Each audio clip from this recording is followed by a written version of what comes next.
Next, let us try to learn about the class divisions. That means how society was divided during the Vedic times. The caste system is not mentioned in Rig Veda, but the fact remains that there were some kind of class division in society. So there was no specific that society should be like this and all during the Rigvedic times, but there was some kind of class division was operated in society. So based on the work that people do, so there was some kind of division has been observed in society. So the early Aryans called the local inhabitants as Dasyus. So when Aryans arrived in this Sapta Sindhu region, there were already people living there. You all know that people, right? They were like Harappans, I mean the final stage of Harappans. So they called those people who were living in the Sapta Sindhu region as Dasyus, and they never mixed with them. So they considered that the Aryans considered the people who are living in the Sapta Sindhu region as Dasus. Dasus means they are like slaves. So they never mixed up with them. It is said that during this period, the tribal chief and priests acquired a large share of booty and grew at the cost of their kinsmen. So what do you mean by this statement? So how this caste system has arisen, how it took an important position in Vedic society. So in the process of learning that, one understanding that we got is Aryans who came to the Saptasindhu region called the local inhabitants as Dasyas, and they never mixed up with them because they considered they are superior to them. And so within the Aryans, who were the people who gained a lot of importance? They were the chiefs, tribal chiefs, that means the headmen, as well as priests, because these people, the priests are like they are very much close to gods and the rituals and other aspects. They considered the priests and chief themselves occupied a very important role in the Aryan society or Vedic society. So they could acquire the large share of booty and grew at the cost of the kinsman. That means if you take wealth wise, if you take fame wise in society, these tribal chiefs and the priests, they have occupied a very important position. So in terms of wealth, in terms of fame, in terms of status, they slowly acquired a very important role in society. So this resulted at the cost of kinsmen means the other group of people. So they were never bothering about other people. They themselves were growing in their fame, their status, dignity with the work they do. So this resulted in the social inequalities.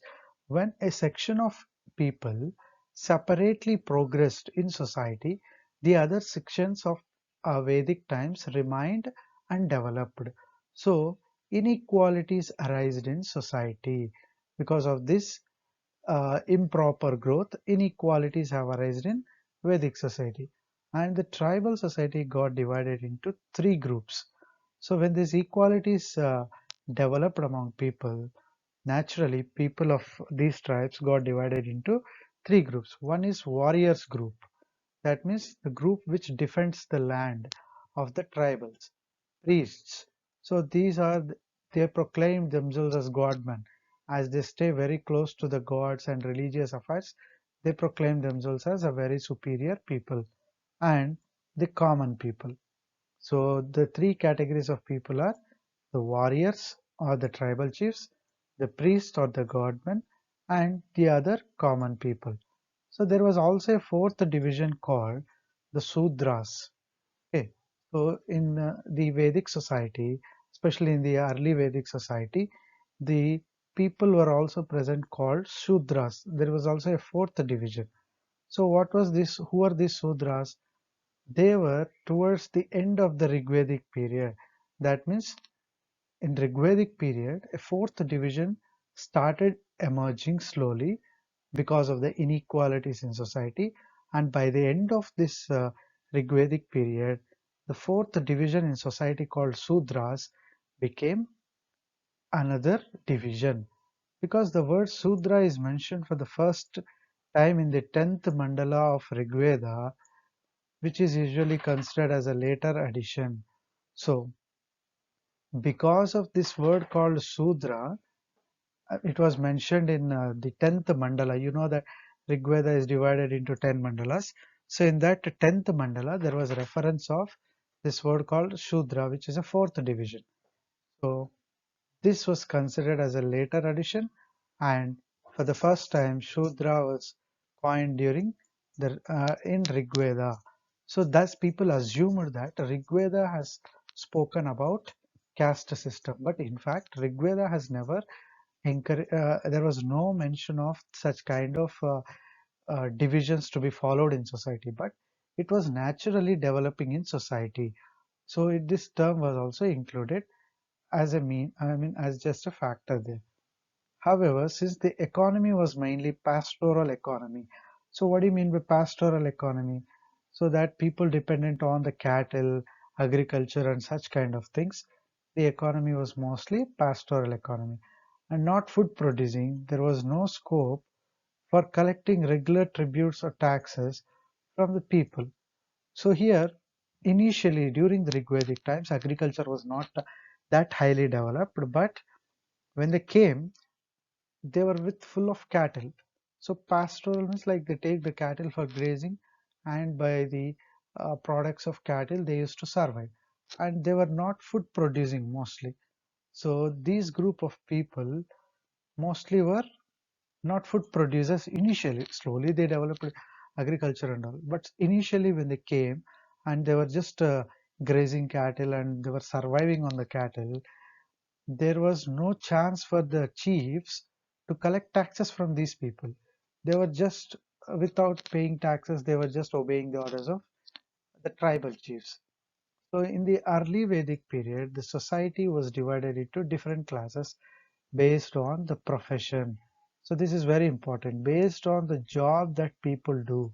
So, in early Vedic period, the society was divided into different classes. So, early Vedic period, society was divided into different classes, and it is based on the job they do or the profession they do. A person could adopt any profession of his choice.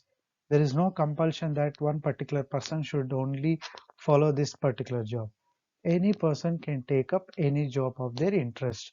So the classes were just divided based on the interest and the job the people take up. So it is evident from an excerpt of Rig Veda. So how do we know this? How do the scholars understood that people were divided into classes and they can take any profession they like? So there is an excerpt in Rig Veda. This is a saying. So I'm a poet. My father is a physician, and my mother grinds corn on stone. Being of the same family, we are engaged in different professions. So you take the case of a family. Each member of a family used to do different kinds of jobs. This will reveal that people are divided according to the job they do, and any person can take up any job. All jobs during these Rigvedic times were treated equally because within family every member was doing different thing. So that shows that this is something very a rational way of sharing the work in those days, but not related to any caste system and all. So people followed different professions which became hereditary in course of time. This resulted in the division of society into occupational classes. So what happened? Generally, suppose people whoever followed their profession, what they did, they passed on that skill of profession to the family member. So naturally, what happened? They became hereditary professions. So, when the family is working, generally, if a father is doing particular job, then what he used to do, the skill which he knows, he used to teach it to, because those days there was no means of schooling and other ways and things. So naturally, the skill acquired by an elder in the family is passed on to the next generation, and that thus that profession became hereditary. So when families slowly started passing their skill to the next generation, slowly you can see that group of people were experts in that profession. And slowly it led to the division of society based on the families and their occupations they do. So suppose if a family is making pots, so the head of the family will teach the next group of children to learn how to make pots. So next his generation, the other generation will become makers. Slowly, these families pass down their skill from one generation to another generation, and like this, every family turned into a division. So all the families which passed down their part making, that became one division. All families which passed down the ruling skills to their children, they became the ruling classes. Like this division started based on occupations they do. So gradually this took the form of caste. So from occupational division, it slowly transformed into caste system, and the present caste system emerged. So you all understand what is modern day caste system in India. So the present day caste system was the result of this kind of occupational classes getting transformed into caste system. So in the later Vedic period, Brahmins, Kshatriyas, Vaishyas and Shudras became four distinct castes or varnas. So by the time the later Vedic period emerged or it began, the caste system slowly became very rigid, and it was divided into four categories like Brahmins as the highest class, the Kshatriyas, the ruling class, the Vaishyas, the trading class, and the Shudras, the servants class. So like this, the society became very rigid with a kind of castes or varnas. So the Brahmins or the priests performed religious rituals. So a group of people always had the job of doing rituals, and they're very much related to God and its ceremonies and affairs. So they were called as Brahmins. They were always resorted to God and his rituals and other things. You can see a Brahman here. And Kshatriyas participated in wars. So naturally, for the tribe, they need some strong men to defend the land. So those people emerged as Kshatriyas are the warriors. And Vaishyas emerged in business and looked after agriculture as well as industry.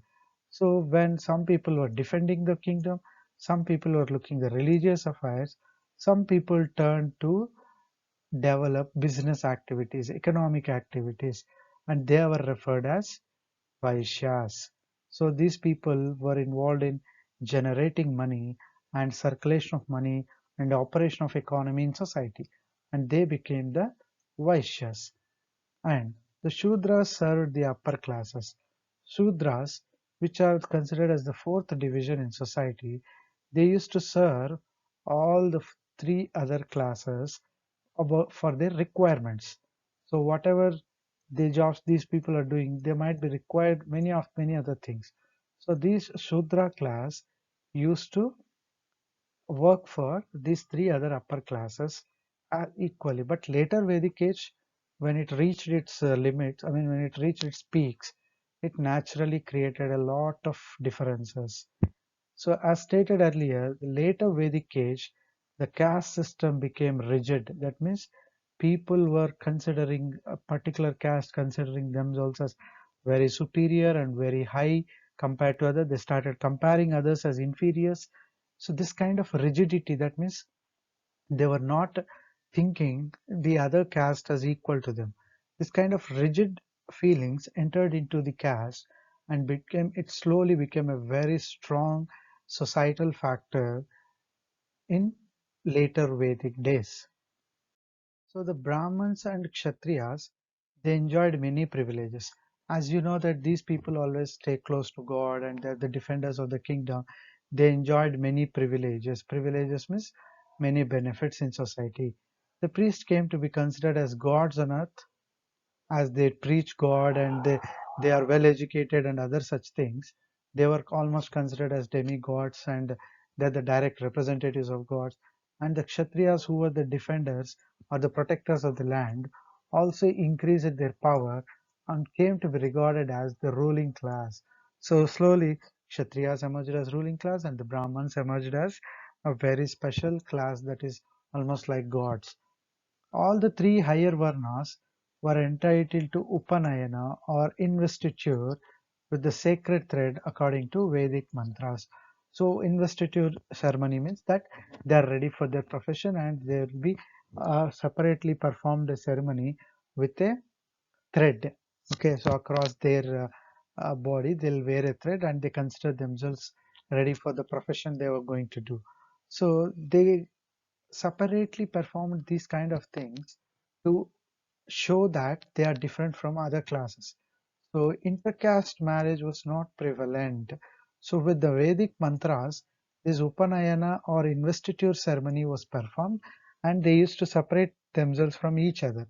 Now, the intercaste marriage, that means a Kshatriya and Brahmin, they never used to get married, whereas a Kshatriya and Vaishya, they never used to get married. This kind of marital uh, restrictions were also kept because they consider that within their group they feel better, and that was the situation regarding the class division and caste system in Vedic times. Coming to the four ashramas. So in early Vedic period, man grew up according to the family traditions. However, in later Vedic period, the whole lifespan of an Aryan came to be divided into four periods. So when you compare with the early Vedic period, there is some difference with later Vedic period. In early Vedic period, man considered that family is the basic fundamental unit, and with family traditions they used to grow up. So once a person becomes a family man, then all the family traditions they used to perform, and that was the only way of living for people in early Vedic times. Whereas by the time the society transformed into later Vedic period, the lifespan of an Aryan or the Vedic person has been divided into four periods. So are four ashramas. So each ashrama was having 25 years duration. So if you take a person life from birth to death, then the Aryans have classified the lifespan of a human being into four ashramas or four periods. So each period was having 25 years of age. So the four ashramas are Brahmacharya, Grihastha, Vanaprastha, and Sannyasa. So here let us see what are these Brahmacharya, Grihastha, Vanaprastha and Sannyasa. Brahmacharya ashrama lasted up to the age of 25 years. So from the birth of a child to 25 years of age, he is considered to be in Brahmacharya ashrama. So, and the pupil was expected to acquire knowledge in the gurukul and observe strict discipline. So a person who is born, a boy who is born till he reaches a particular age, and from that age to 25 years, what happens till the boy reaches 25 years of age, he's supposed to do some things, activities in his life till he finishes the 25 years. So what are those things that the boy has to, or the people has to do? They have to acquire knowledge. So how they have to acquire knowledge? Through a teacher. So where the teacher stays in the gurukul, that means these are like olden days residential schools. Okay, and the boy has to acquire even a very strict discipline during his education times. So during this period, the Grihastha ashrama, man was supposed to marry and raise a family. So once the boy reaches 25 years of age and finishes off his Gurukul education and all, then he is supposed to take up Grihastha ashrama. Grihastha means taking family life. So he has to get married, raise a family, and as a householder, has to take responsibility of maintaining his family. So this period lasted from age of 25 to 50 years. So from 25 to 50 years, he has to lead a family life during which he has to take care of his family. So he has to get married, he has to raise children, and he has to make them settle. All such activities are supposed to be performed in that ashrama. And the third ashrama was Vanaprastha ashrama. The word Vanaprastha itself something related to forest and all. Let's see during this stage what man is supposed to follow. It lasts from the age of 50 to 75 years. He has 0 to 25, Here 25 to 50, and here 50 to 75 years. In a man's life, when he reaches 50 years of age, he was expected to retire from the worldly life. That means he has to get away from all the family things, all the worldly activities he kept, and he has to go in search of acquiring spiritual and philosophical knowledge. So at the age of 50, he should come out of his family system, and later he should go in search of spiritual knowledge, that is God and divinity and other philosophical knowledge. This period he has to acquire these kind of things. The last stage lasting from age 75 to 100 years. So they consider that the total lifespan of man was 100 years. In that, from 75 years, another ashrama starts called sannyasa ashrama. This was the period of renunciation. Man had to leave everything forever and go into meditation in order to attain moksha or salvation. So that is, by the time he reaches 75 years, he has to go for a meditation. He has to be alone. He has to leave everything, and he has to sit alone, meditate, and slowly he has to leave this world with salvation. So such a disciplined life was mentioned through four ashramas. So here you can see brahmacharya, where people are learning education. Then comes the Gruhastha stage, where he raised a family, and the Vanaprastha stage. Through the teacher, they learn some, like they go to forest and they try to acquire spiritual knowledge. And this is the Sannyasa last stage, where they sit alone, meditate, and they reach a salvation stage. So these are the four ashramas as per the Vedic literature. So how was education in those days? So this is a very important thing which you have to remember. Education was imparted through private gurukuls. That means the sages were teaching to the students in a separate place, and they were not run by any a king and something else like that. There were ashramas somewhere, sages used to run them, and people have to go to them. And the residence of the guru is called gurukul. Somewhere in forest, the sage or the teacher, he establishes a gurukul or his house, and there he whatever knowledge he knows, that he will be delivering it to the children. So the students themselves have to go to the residence of the guru, which is called gurukul, and he has to learn knowledge from them. Then it is also known to call the family of the guru. So Gurukul means it also includes the place where the guru and his family resides. Students who want to acquire knowledge, they have to go to this Gurukul and they have to acquire the knowledge. And slowly this Gurukul had become the most sacred institution. Sacred means very holy places. And the Gurukuls were often located on the outskirts of the city and even in forests. So where are these Gurukuls located? Generally away from the mainstream places like towns, villages and cities. They were very deep into the forest areas and in the outskirts and all. The students lived there. The guru treated his students like his own children. Students was required to household chores for his teacher. So whenever the students goes to the teacher's residence, when where they also stay with the family of the guru, what they have to do is they have to do all the household activities for the teacher, and you have to get up early in the morning, take a bath, and chant some Vedic mantras. And most of the teaching was done orally. So there was oral teaching. That means the guru sits at a place and he delivers the knowledge. So this kind of teaching is called oral teaching. At the completion of the education, the student used to give Guru Dakshina. That means, as a mark of respect, after finishing this, what do you call Brahmacharya age, because in this ashrama, the boy, they learn many things from the Guru.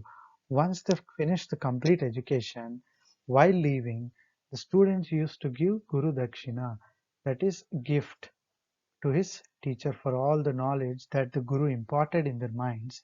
They pay some tribute. in the form of some dakshina. The gurus were greatly respected and revered. So the main object of education was bring about physical, mental, and spiritual development of the pupils. So in those days, education was focused mostly on the physical education. That means, learning some archery and some kind of, the warrior things. Uh, those come under the physical education, and mentally the teaching meditation and all, and spiritual development, divine things and all.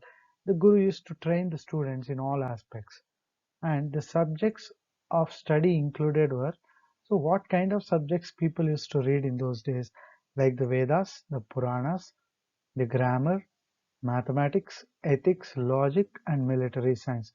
Here, the military science refers to, they call the archery, learning all the using of weapons, all such things. So, subjects were like the Vedas, right? The very old texts of them, and the Puranas, and the grammar, ethics, logic, all such things they used to read as subjects. And two women teachers named Maitreyi and Gargi were considered gifted and were greatly respected. So, not only male teachers, but there were also some female women teachers of those days. They were Maitreyi and Gargi. So these two were the famous women teachers of those days. You can understand there was also a chance for women to work as teachers in those days. Coming to their food, dress, and amusements. So the main cereal produced by the Rigvedic people was barley. So when Aryans settled initially on the banks of Saptasindhu region, they learned the production of barley. Also wheat and rice were not known to them. So they initially know only barley to produce. The kind of food the Aryans were eating, the Rigvedic Aryans were barley. They didn't know wheat and rice, how to produce them. In later Vedic times, there is evidence of using rice, which was mentioned in Sanskrit as vrihi. So only in later Vedic times, you can see this, what do you call, the usage of rice, the growing of rice or the cultivation of rice. So which in Sanskrit it was referred as vrihi. And cows were also, now they were also domesticated. So the cows were domesticated. Milk and milk products like curd, butter, ghee, etc. were used as a and soma. Okay, so cows, the cattle were used for the cattle products which they get, that they were using for themselves. And there was also a drink called soma. So this was a kind of intoxicating drink. That means it takes people into a very deep state of what do you call it's like a drug for them. Like it acts like a very intoxicating. That means it gives them very kind of very soothing nature and all. So it was like an alcohol, you can call. So it was consumed during festivals and religious ceremonies. So food, we just now discussed what kind of food they were growing. Barley was grown initially. Later, wheat and rice were also learnt. And also, they had milk and milk products as their food material. Also, they drink special drink called soma, which is an intoxicating drink on special occasions. Then coming to their clothes. The clothes worn are very simple. After food, let us see what kind of clothes that Aryans were wearing. So they had an undergarment called nivi or dhoti. So you might be knowing the dhoti, even modern. I know in some areas of North India and all they wear dhoti kind of thing. So that was an undergarment. See, so an upper garment and an undergarment. So the undergarment was dhoti, and the upper piece was called vasa or shirt. So you can consider that as a shirt. So undergarment was considered as dhoti, and upper garment was considered as vasa. And over garment, men was also known as adivasa. Like you can take like a shawl. Okay, they used to wear around their body. So that was called as Adivasa. So there was a lower garment, there was an upper garment, and an overgarment. So these three together compose the dress of the Aryans. And a loose piece of cloth, men wore turbans. So tying on their head, like helmet, they used to wear turbans. That means they tie it on their head in a round manner. You can just imagine a person belonging to Sikh community, how they wear on their head. Not maybe similar, but just tying around the cloth on their head. There was also customs of wearing deer skin, animal skins. Okay, in Aryans had a custom or tradition of wearing animal skin, and the sadhus and the hermits wore deer skin known as mrigachal. So you might be seeing the sages and all, they will be sitting on the skins of animals, the tiger skin, the deer skin and all. So such animal skins were also used as garments. Men kept long hair, and ornaments were worn by both men and women. So even men was growing long hair, and also ornaments. So ornaments were worn by both men and women both. So what do they wear in their ornaments? Precious stones and anklets, bracelets, earrings, rings, and necklaces. I think I don't need to explain this again. So what is earring, anklets and all, so that you understand. No? So this kind of dressing pattern was observed in Aryans. The main means of amusement, coming to the amusement, what is amusement? It is for their leisure time, how to spend their leisure time for happiness, for recreation, that is called amusement. So what they used to do, they conducted chariot races, horse races, dancing, singing and hunting. So these all activities, chariot races, you can see here a chariot race being performed by Aryans, horse races used to be conducted, dancing was done, singing was known to them, even hunting was done as a recreation.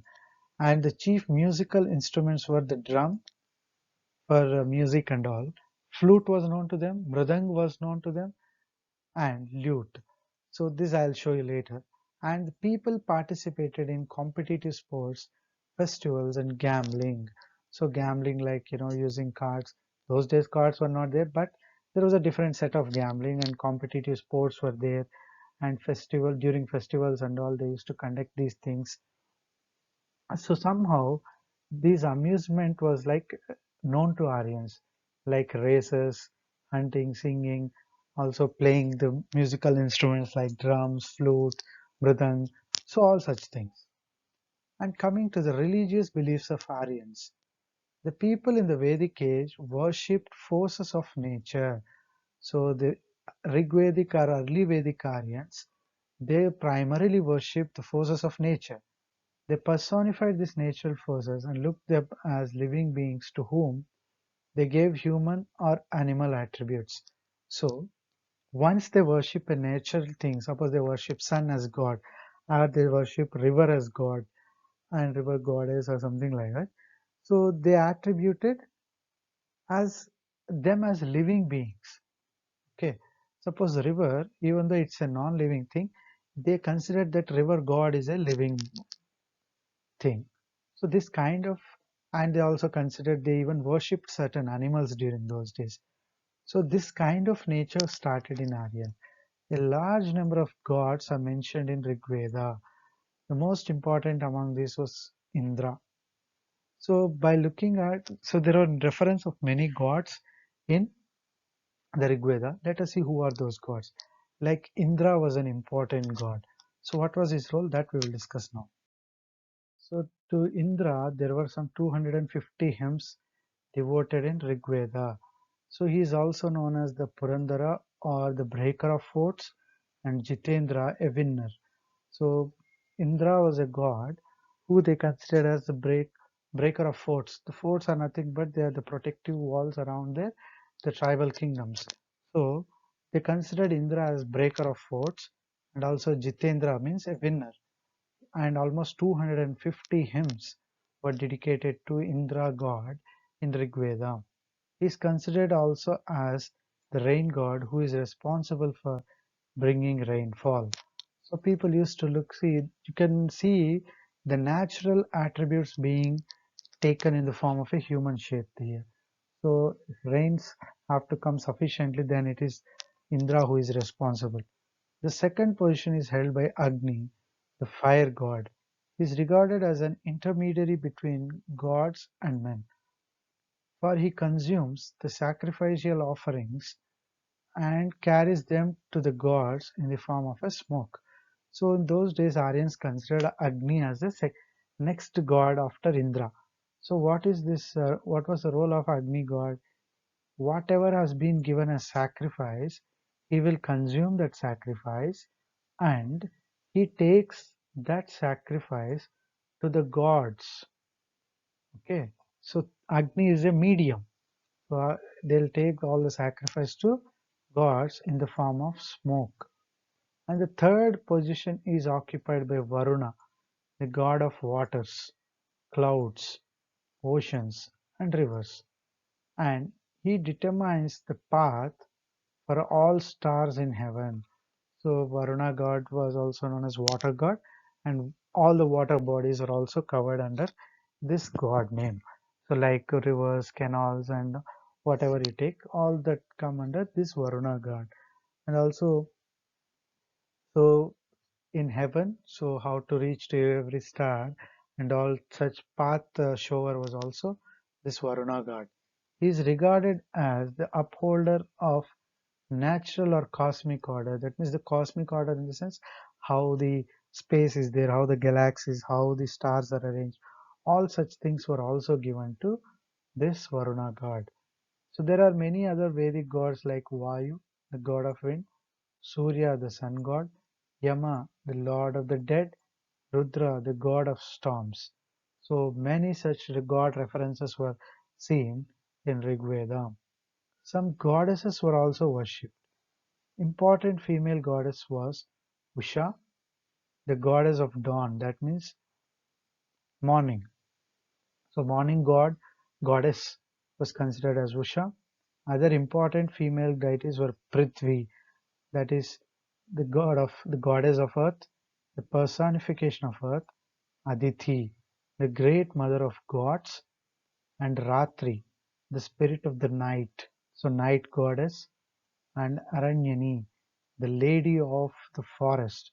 So forest goddess was called Aranyani, and Dishana, the goddess of vegetation. That means all the growth of plants and other things. All such goddesses were referred with some goddess name. So Vusha was one goddess, Prithvi was another goddess, Aditi was another goddess, Aranyani was another goddess, and Dishana was also another goddess. Along with male gods, there was also reference of female goddess. However, in the later Vedic age, Prajapati, the creator or Brahma, became the supreme god. Indra and Agni lost their former significance. Slowly, when the early Vedic transformed into later Vedic, what happened? Agni and Indra lost their importance, and Brahma, who is the creator, took a very important place in the religion or in the belief system. And Vishnu was another god who came to be regarded as the preserver. Brahma, the creator, Vishnu was referred as the preserver of the creation done by Brahma and protector of the people also, and Shiva as the destroyer of the universe. So Shiva god was considered as the destroyer. So Brahma, Vishnu and Shiva were the three gods who became very powerful in later Vedic age. Early Vedic age was only completely gods of with nature gods were there. And what are the kinds of sacrifices and rituals? So with religious evolution, simplicity of nature worship was lost. Rituals and sacrifices became a daily routine. So initially in the Rigvedic times, there was not much importance to rituals. They were just praying and leaving. But later, when later Vedic page started, Slowly, performance of yajnas and sacrifices and many such things gained lot of importance. Instead of nature worship, it started a very manual worship. Besides the yajnas performed by kings, common people performed small yajnas during which milk, ghee, grains, and fruits were offered to the deities. So, to impress upon the deities, so that is idols of these gods, people used to offer many things. This kind of ritual system occupied more importance than just praying of the god in later Vedic period. The rich people and businessmen conducted bigger sacrifices. During such yajnas, Purohits received gold, expensive clothes, and large number of cows as gifts as dakshina. So if somebody is very rich and is very wealthy, then they used to conduct the yajnas in a very grand manner, and the way the yajna is being conducted, it shows. So you see, you can see the importance being given to conducting of yajnas in a grand and very important way, but not the prayer. No importance was not given on individual divinity and all. So it was ritual important situation arisen in the later Vedic time. And once the priests they conduct the yajna, naturally the gifts were also very huge for them. Sometimes cows were given, sometimes gold was given to them, all such things. And ritualism had gained strong roots. That's what the way the yajna is conducted, what kind of sacrifices they do. This occupied more in people's mind than the gods. And even a small deviation while performing certain worship was considered as a sin. So if priests say that this has to be conducted like this, and if something is not conducted in that way, they considered it as unauspicious, and they were very rigid in conducting, performing the rituals. And new doctrines, that means new beliefs. What are those? The Brahmins were responsible for bringing about many innovations and evolving new doctrines, that means new set of beliefs in society, were brought by the Brahmins. More emphasis was laid on penance called tapasya, so which became ritualistic. That means the tapasya, that means having a particular way of you know leading the life, or what you call how to the actions that people have to do to reach God and all. This kind of ritualistic ways were more propagated, and the new doctrines included the doctrine of karma, dharma, and moksha. So this later Vedic period, now Mahabharata and Ramayana epics, they gave a new kind of set of beliefs to people, and that like the action karma, many such new concepts, philosophical concepts became a belief system in society. The belief in rebirth gained roots. That means people will also take the birth after the death. This kind of belief was also prevalent during those days. Consequently, all these innovations strengthened the position of Brahmins. So Brahmins, who were the priestly class, they naturally focused themselves to develop the ritualistic ceremonies rather than devotion to God. So because of this, the Brahmins became a very dominated class in society as they started to acquire more wealth. And the Brahmins were said to have divine powers. So no ritual or religious celebration would commence without the presence of Brahmins. So slowly, these Brahmins have made inevitable for people that without them, the religious activities cannot be conducted. So thus the role of Brahmins became a very important in society in those days. So you can see the gods Brahma, Vishnu, and Shiva here. So the god, creator god, the preserver and protector god, and the god of destruction. So these were the deities which were mentioned in the later Vedic scripts, and these were the gods who occupied a very important role in later Vedic age. So this is about the chapter, the Vedic civilization.